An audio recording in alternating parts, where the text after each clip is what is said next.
I lived in a commune in St. Louis. 11 people lived in the commune. 9 of those people are now became devotees. 7 of those people still are devotees. And 5 of those people live here in Alachua. When I was in my junior year of high school, I kind of fell in with a, shall we say, non-mainstream group of people, mostly musicians and theater people, and a rather avant-garde gang. And of course, we freely participated in all the available entertainments of the late 60s and early 70s. And in this so-called enlightened state, the first thing I naturally did was become a vegetarian. Becoming a vegetarian opened up my consciousness to inquire about yoga. So I started taking yoga classes. And, you know, it's just rudimentary physical yoga. There was not, but, you know, all yoga practice has some kind of little spiritual something to it, you know.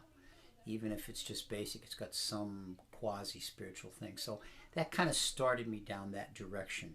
As a result, I came in contact with the people that owned a health food store in a suburb in North St. Louis, Ferguson. Place they lived a little further out north. At the time, of course now it's the middle of the suburbs, but at the time it was on the edge of being in the country. And they had an acre or two there in a commune, and people lived there and grew a few things, and then they ran this health food store communally. So when I graduated from high school, I moved into that place. At that time, most of the people that had founded that were beginning to make a transition, unknown to me, beginning to make a transition into Krishna consciousness. Actually, I said I'd never met the devotees, but at the very beginning of that, I was taken to the temple once. And I vaguely remembered it just years after the fact of having gone, and just this kind of surreal, dare I use the word LSD kind of experience of colors and sounds and, as Prabhupada would say, phantasmagoria, you know, that I couldn't compute. I had nothing to relate it to, nothing, you know. But that kind of got quickly swept to my lower consciousness, or to my back consciousness, not something I've remembered clearly. One by one, the different people that had been there started to join the St. Louis Temple. You know, first it was this one, and then there was that one, and then there was this one, and then the last 3 holdouts were myself, one of the ladies that lives here in the community, and her husband of the time. The 3 of us were hitchhiking all over America at that time, in between stints of living in this commune. When we hitchhiked, we carried 3 packs. One was our sleeping gear, one was our clothes, and one was Prabhupada's books. And whoever picked us up, we gave him a book. Now, of course, we were by no means shining examples of Krishna conscious practice, but we knew this was it. You know, like most hippies at the time, we knew this was the real thing. I really sincerely believe that that little bit of book distribution, if you will, kind of cleared the path for me, despite all of my bad habits in the form of intoxication. When we came back to St. Louis after traveling, the commune had more or less disintegrated because everybody had moved into the temple except the 2 founding members and the 3 of us, and we weren't there. So the 2 founding members, a husband and wife, they had moved to southern Missouri and something. So we ended up living in the basement of the next door neighbor of the commune, who was, to be polite, a heroin addict. And it was a very rocky scenario. We were living in the basement.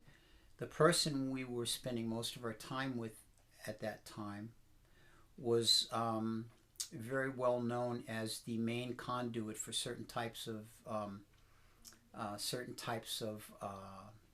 intoxication into the St. Louis area at the time. And so, at any rate, we were partaking in that regularly. And I remember that each of the experiences in that intoxicated state that myself and these other 2 individuals had Krishna in the center of it. Now, of course, in retrospect, it really, you know, it was just our illusions of intoxication, but somehow it was moving us in that direction. Until one point, I came to a realization that this was really the key thing that moved me into the temple. I came to the realization that I have to surrender to Krishna. I had been thinking I'll go to India and find a guru, and then I started thinking, well, maybe I'll find a guru somewhere in America. And then I realized, you know, the guru is just down there on Laclede Street. I might as well just go and surrender. But I was hanging on to this intoxication. So having gained that realization one night, I realized I have to give up this intoxication. I have to go join the temple. But being habituated towards bad habits, as Prabhupada says, not having anything to substitute it with yet, the next day I again partook of this intoxication, and Krishna removed all the pleasure. Everything was still going on, all the sensations and lights and sounds and all the melting walls and all that kind of stuff, but there was actually no enjoyment. I was bored stiff. And I realized that Krishna had done me a favor and taken away all the pleasure from that, so there was nothing left for me. So the next morning I got up and I told these other two devotee friends, or now devotees, I said, I'm going to join the temple. And this was the Sunday immediately after Gaur Purnima, 1973. And I went out on the highway and I put my thumb out and put my hand in my pocket. And I put my hand in my pocket and I felt something, I pulled it out, and there were 3 tablets of some very powerful intoxicant.